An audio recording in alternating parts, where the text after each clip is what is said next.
ANC Youth League is today leading a march in eThekwini against unemployment. South Africa's official unemployment rate increased from 32.9% in the first quarter of this year to 33.5% in the second quarter. The League says this is concerning because the majority of those unemployed are youth. But for more on this, we are joined by the ANC Youth League's president, Mr. Collen Malatji. Collen, a good morning to you. Thank you so much for joining us. I want to ask what led to this march, but obviously it is the unemployment numbers. But one wonders if you've taken a lead from the protesters that marched towards Dada Morero, the Joburg mayor office, when they said they're bringing their CVs. Look, I'll start by saying that the issue of unemployment, we've long declared a disaster as the Youth League. Immediately after our elections in office, on top of the agenda was the unemployment issue of the youth, but also we've also came up with solutions that we need to reindustrialize the economy to create employment, utilizing our raw materials for beneficiation program of South Africans. Now, we had a clear program outlined. We're currently putting the president of the country under pressure. We've also committed to him that if the export quotas and the reindustrialization program does not get implemented, the issue of youth unemployment does not get resolved, the issue of youth in business does not get resolved, we are going to march to the union building also. Now, those are commitments we made before elections and immediately after we elected. Now, we mobilize the youth that they must go and vote for the African National Congress so that those resolutions be implemented. Now, it is our job now to make sure that they do get implemented because it is a disaster. Unemployment causes many problems, issues of drugs in communities, issues of crime in communities. Now, a lot of challenges manifest in the unemployment of the youth of South Africa. Yeah. Do you believe that the decisions made by the ANC of late, especially as it sets up the 7th administration, are going to lead to a solution to the job crisis? So essentially, what I'm asking is the ANC Youth League in support of the work done by the Government of National Unity? Look, it's only now that they're going to do their 100 days in office.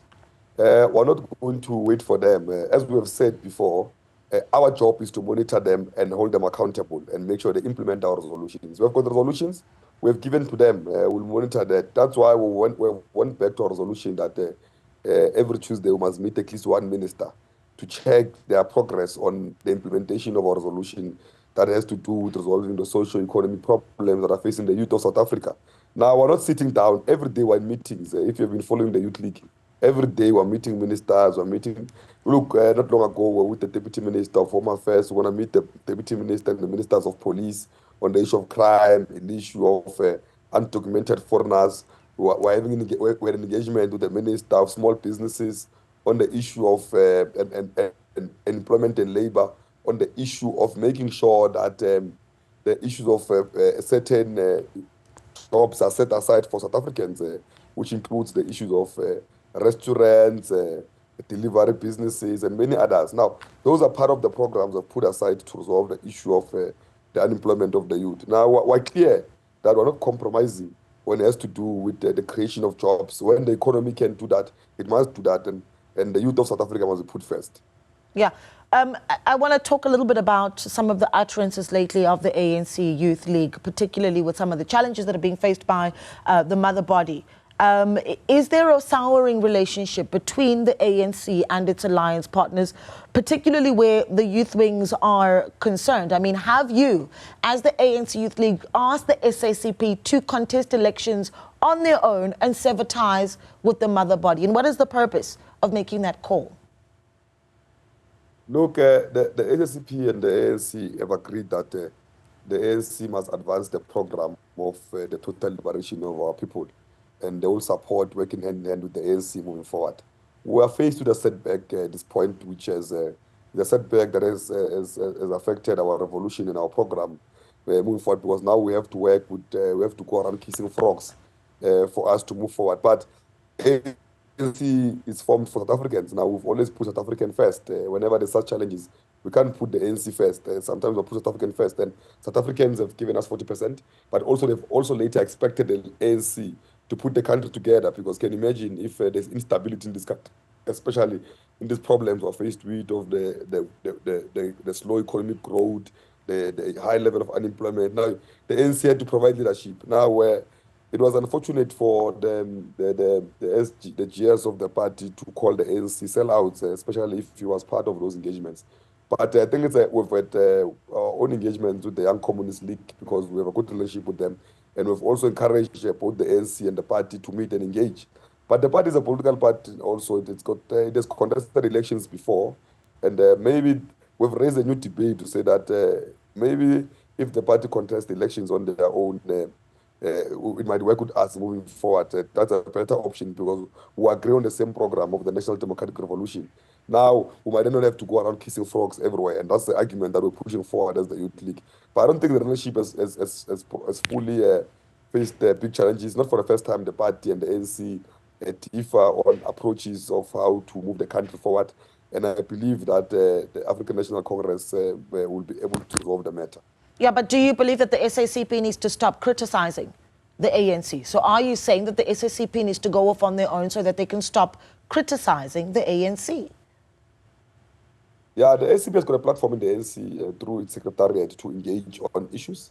And they know very well. And I believe that the approach that was taken in the past weeks was informed by a lot of populism. But at this stage, we are faced with the problem of a challenge of a setback.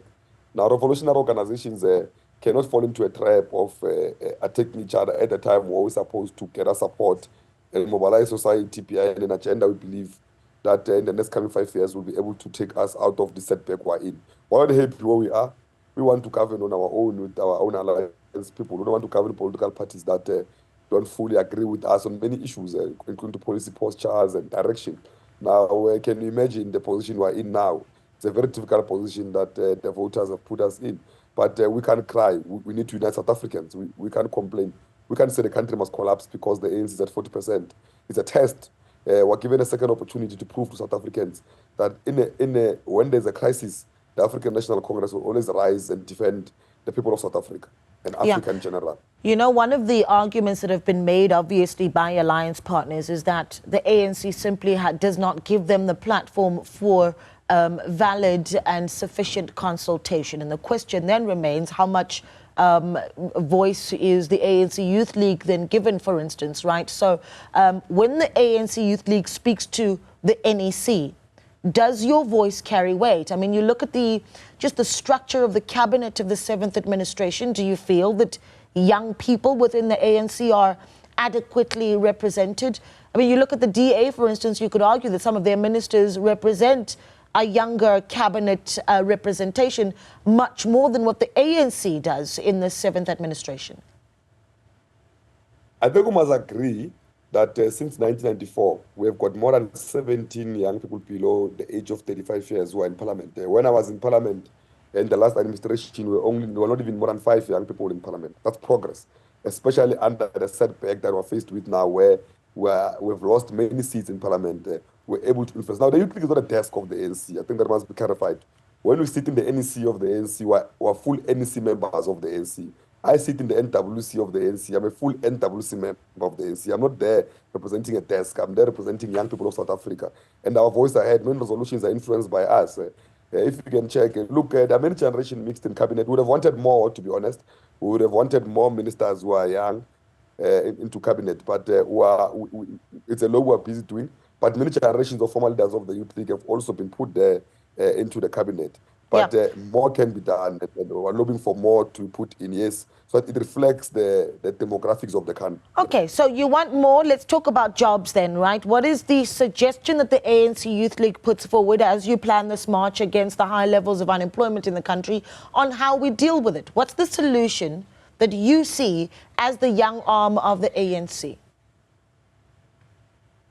One is that government must fill in all vacancies. It can't be a situation where there's a lot of vacancies in departments and municipalities in this level of high unemployment. Secondly, we need to reindustrialize the economy, utilizing our raw materials below our soil. We can't export more than 70% of raw materials to other countries to revive their secondary and tertiary sectors, while our factories have collapsed. Many of our factories have closed down. They've been turned into informal settlements and churches. If you go to Alexander, you'll find a lot of factories at Marlborough side that are now turned into informal settlements. You go to Chimiston, a lot of our factories are turned into churches now was saying that they need now to be revived to process our raw materials and from the soil to the factories so that the industrialization program works. That will create employment and business opportunities for the youth. Secondly, certain jobs must be set aside for South Africans, which includes restaurants, hotels, hospitality sectors, and many others. South Africans was put at first priority on any other opportunities. Yeah, well, we appreciate your time. Thank you so much for speaking to us. That there, the president of the ANC Youth League, Collen Malatji.